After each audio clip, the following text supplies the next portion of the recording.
réaliser des appoints de cuisson pour une viande rouge. Nous allons réaliser une viande bleue, saignante, à point et bien cuit.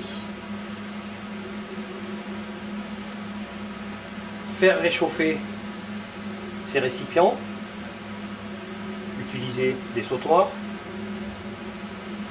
ajouter l'huile,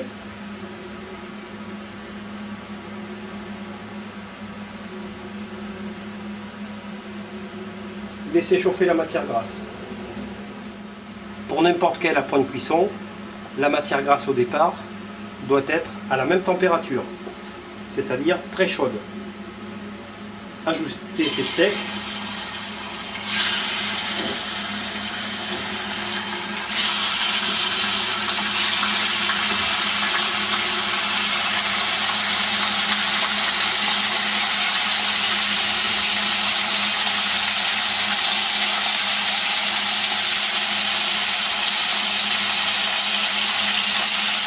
Assaisonner les viandes.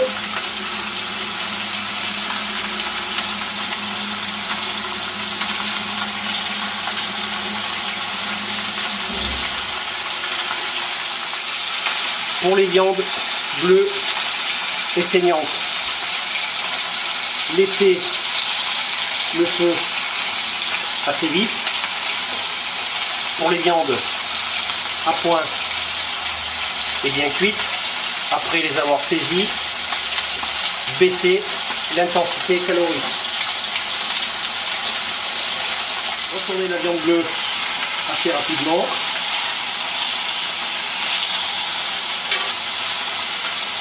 Assaisonner de l'autre côté.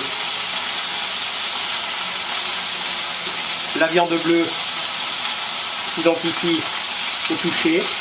Elle doit être molle, environ à 40 degrés à l'intérieur. Retirez. La viande bleue est terminée, alors que les autres sont encore en train de cuire. Retournez la viande saignante. Toujours avec la même intensité calorique.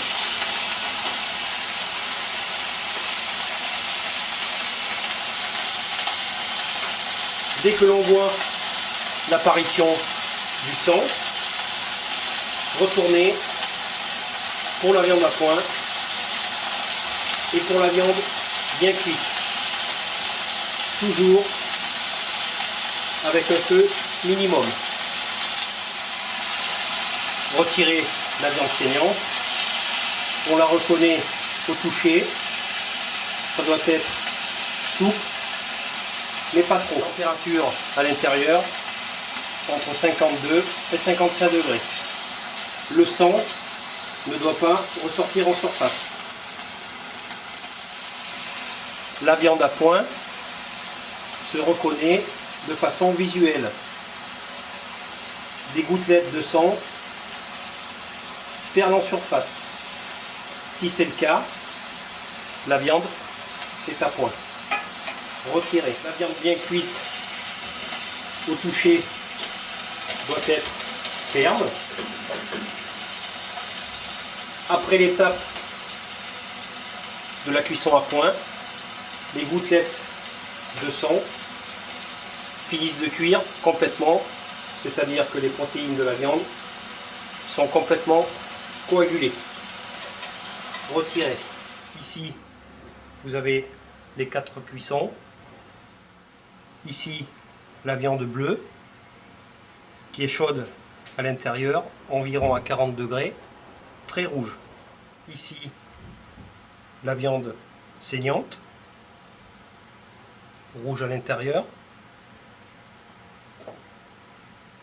Ici, la viande à point, nettement moins rouge, et des gouttelettes de sang perlent en surface. Ici, pour terminer, la viande bien cuite, les protéines sont complètement coagulées.